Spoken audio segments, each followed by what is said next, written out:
You would think, on the basis that it's a Monday night, they'd be grateful for the business. I've been standing here for 15 minutes now. Maybe it's me. Perhaps I look like a homeless person wandered in from outside to escape the cold.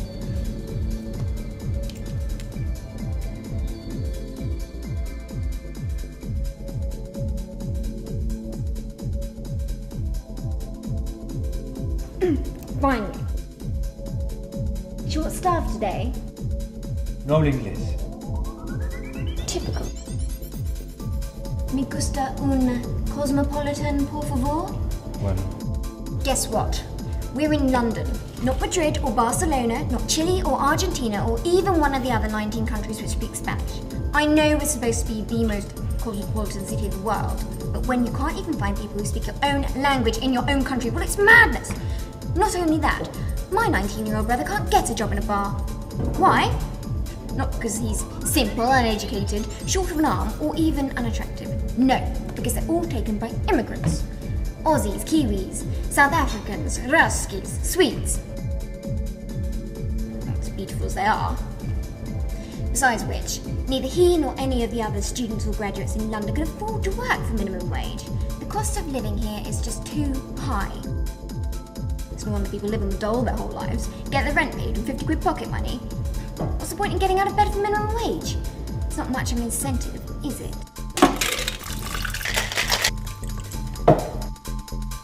Gracias. De nada. Mucho libre, por favor.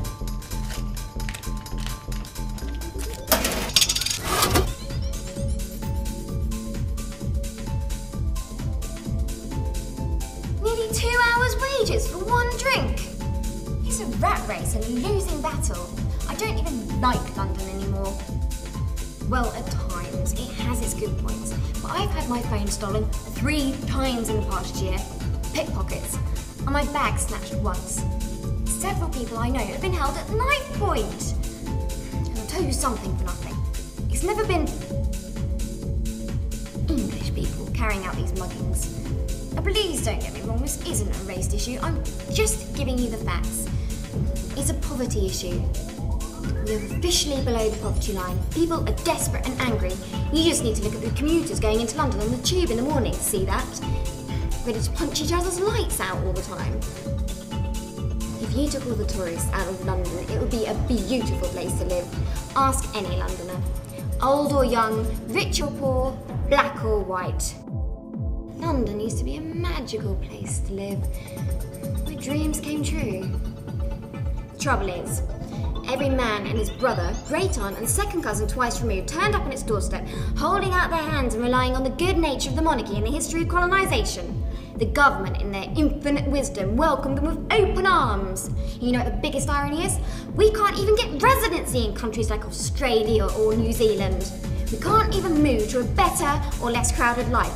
And London is vastly overpopulated. And more people are relocating here. All those high-rise post-modern buildings are going up to accommodate them, but soon there'll be no space to walk on the streets. And then what they do? Allocate slots to people. Everyone with surnames A to C can walk between 8 and 8:15. ¿Viene tu novio? See. He wants to know if my date is coming. His guess is as good as mine, really. I met a so-called date at a speed dating event last week. Could be a practical joke for all I know. Fine place he's picked for our first meeting. Seedy little bar where none of the bar staff speak English. It's actually pretty funny. Hello, darling. Sorry I'm late. Who are you talking to? Just the barman. Oh, right. Can I get you a drink? No, that's all right. I've got one. Let me get you one. Lovely. I'll have a beer, please, love. Una cerveza, por favor. Nice one, mate. Well, after I finished my degree, I soon realised that you can't live on the wages of a trainee journalist, and so, well, not when you've got a house and car payments to make anyway. So I went into PR, and suddenly I found myself an account director, and, well, the rest is history, really. Is everything all right? Nah, babe. I've just had the worst news. My best mate's bird just walked out on him. He's in pieces. Nah, That's awful. Mate, Do you want to go to him? would you mind? No, of course not. It's fine. Oh, I'll call you. See you later.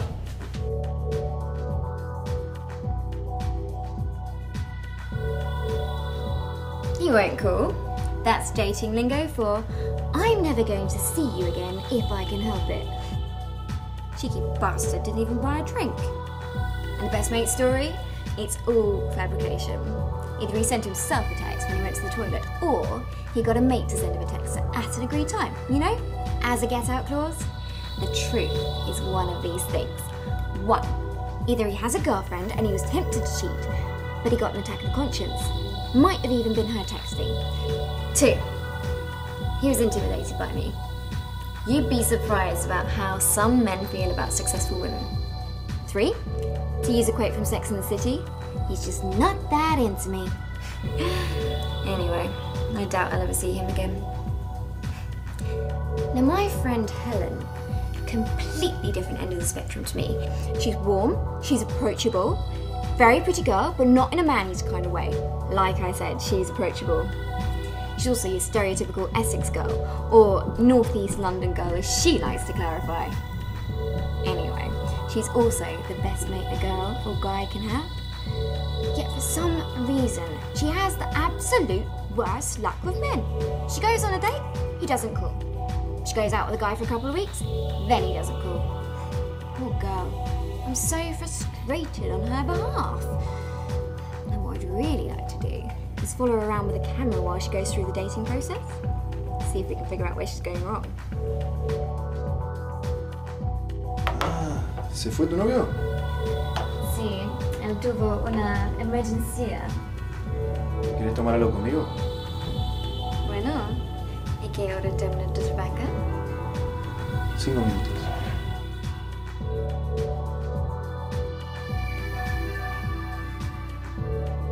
Where the language of love is concerned, no words are required. But it still helps to speak the lingo. Maybe the government do know what they're doing after all. Foreign men don't seem to be intimidated by beautiful, intelligent, successful women. This is London, ladies and gentlemen. The city where the streets are paved with gold. Or at least, men with funny accents.